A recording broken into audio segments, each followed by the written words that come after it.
जय श्री श्री गुरु गौरांग गांधारी कागिरधारी जीव की जय।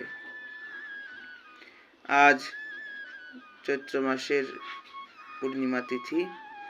এই তিথিকে অবলম্বন করেই কলিযুগ পাবন অবতার শ্রী চৈতন্য মহাপ্রভুর অন্তরঙ্গ পার্ষদ বৈষ্ণব অগ্রগণ্য প্রপূজ্যচরণ শ্রী শ্যামানন্দ প্রভু জগতে আবির্ভূত হয়েছিলেন।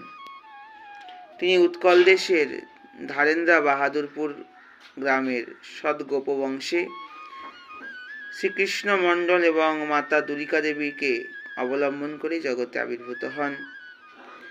তারপরে তিনি কালনায় অবস্থিত গৌরীদাস পণ্ডিতের কৃপাধন্য শিষ্য হৃদয় চৈতন্য ঠাকুরের চরণাশ্রয় করে বহুবিধ সেবা দ্বারা তাকে সন্তুষ্ট করেন।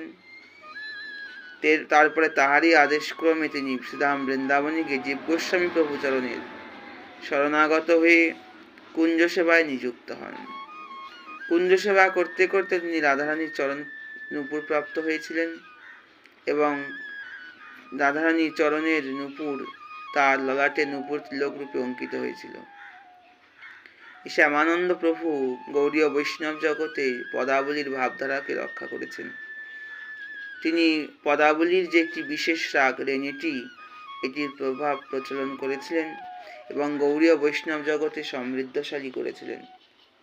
তাই সেই শ্যামানন্দ প্রভুর আবির্ভাব বাসরে প্রভু শ্যামানন্দের চরণে আমাদের প্রার্থনা, তিনি আমাদেরকে আশীর্বাদ করুন, কৃপা করুন এবং আমাদের প্রতি সর্বদা এই কৃপা আশীর্বাদ বর্ষণ করুন। আমরা যেন গুরু গৌরাঙ্গের সেবায় নিযুক্ত হতে পারি। হরে কৃষ্ণ।